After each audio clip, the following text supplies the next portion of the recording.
আসসালামু আলাইকুম। সবাইকে শুভেচ্ছা জানিয়ে কুরাইশ নিউজের বিকেলের সংবাদ শুরু করছি। আমি মাসুদ আক্তার ইভা। শুরুতেই সংবাদ শিরোনাম। ধর্ষণে জড়িতদের কঠোর শাস্তির আওতায় আনা হবে হুঁশিয়ারি স্বরাষ্ট্র উপদেষ্টার। সুনামগঞ্জে জমি নিয়ে দুপক্ষের সংঘর্ষ, গুলিবিদ্ধ সহ আহত 20। ইউক্রেনে রাশিয়ার ভয়াবহ হামলা, নিহত অন্তত 25। এবং 3 মিনিটে ডেম্বেলের জোড়া গোল, ধরাছোঁয়ার বাইরে পিএসজি। এবারে বিস্তারিত। শুরুতেই জাতীয় প্রসঙ্গ।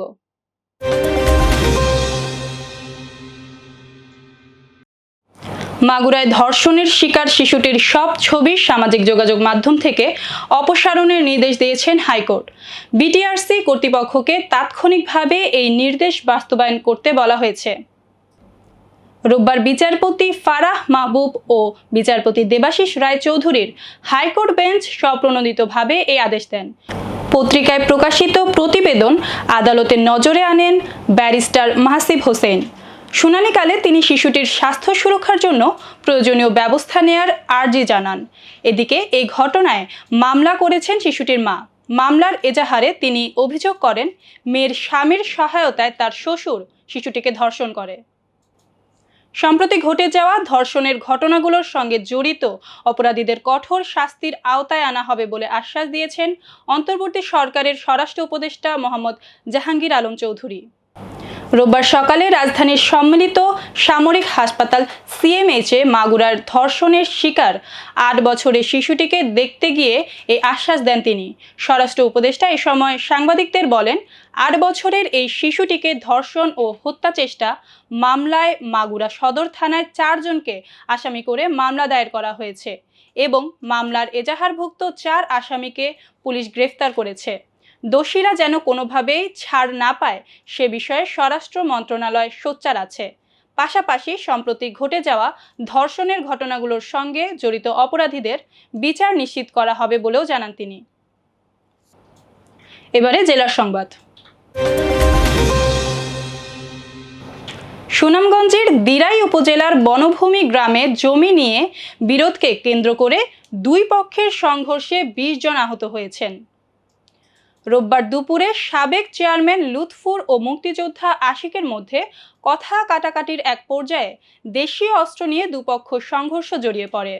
এ সময় সাবেক চেয়ারম্যানের পক্ষের লোকজন অবৈধ অস্ত্র দিয়ে এলোপাথারি গুলি করলে 15 জন গুলিবিদ্ধ হয়। দিরাই থানার ভারপ্রাপ্ত কর্মকর্তা আব্দুর রাজ্জাক জানান, পরিস্থিতি নিয়ন্ত্রণে রয়েছে। মূলত জমি নিয়ে দুপক্ষের মধ্যে সংঘর্ষে প্রায় 15 জন গুলিবিদ্ধ হয়েছেন। এবারে আন্তর্জাতিক প্রসঙ্গ।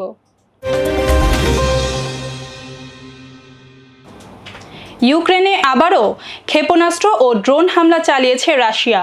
এতে অন্তত 25 জন নিহত হয়েছে বলে জানিয়েছেন ইউক্রেনের কর্মকর্তারা।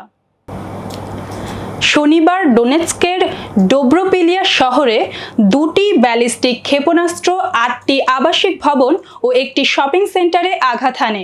এতে 11 জন নিহত ও 40 জন আহত হয়েছেন। এদের মধ্যে 6 শিশু রয়েছে বলে জানান ইউক্রেনীয় কর্মকর্তারা। ইউক্রেন প্রেসিডেন্ট ভ্লাদিমির জেলেনস্কি বলেন, রাশিয়া ইচ্ছাকৃতভাবে প্রথম হামলার পর উদ্ধারকর্মীদের লক্ষ্য করে দ্বিতীয় হামলা চালায়। এ ধরনের হামলা প্রমাণ করে যে রাশিয়ার লক্ষ্য অপরিবর্তিত রয়েছে। জানাবো খেলার খবর।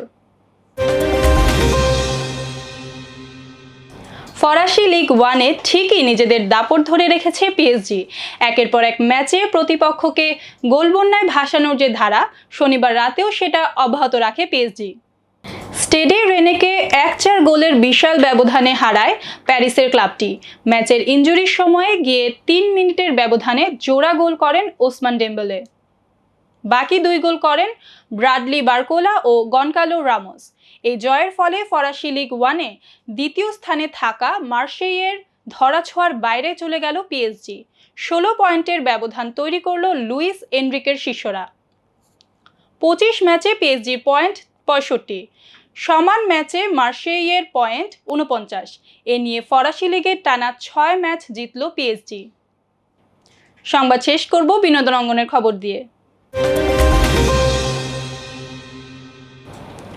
সম্প্রতি মুক্তিপ্রাপ্ত ছাবা সিনেমাটি অল্প সময়ের মধ্যেই 500 কোটির ঘর অতিক্রম করে বক্স অফিসে ঝড় তুলেছে।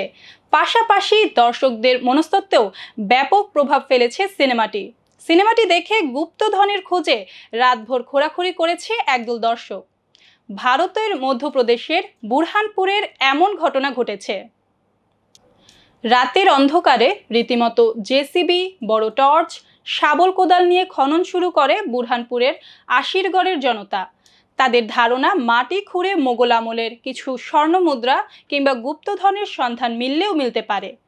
ভিকি কৌশলের ছাবা দেখার পর সেই ভাবনা আরও প্রবল হয়েছে, কারণ এ সিনেমায় বুরহানপুরের নাম নেওয়া হয়েছে।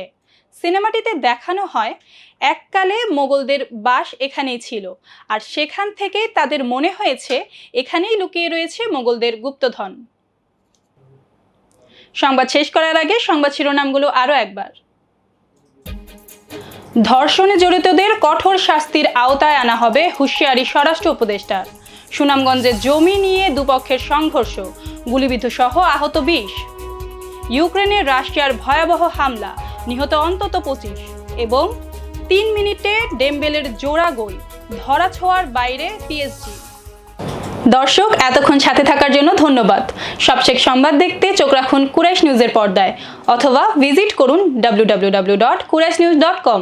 কুরাইশ নিউজের পরবর্তী সংবাদ দেখার আমন্ত্রণ জানিয়ে আপনাদের কাছ থেকে এখনকার মতো আমি মাসুদা আক্তার ইভা বিদায় নিচ্ছি। আল্লাহ হাফেজ।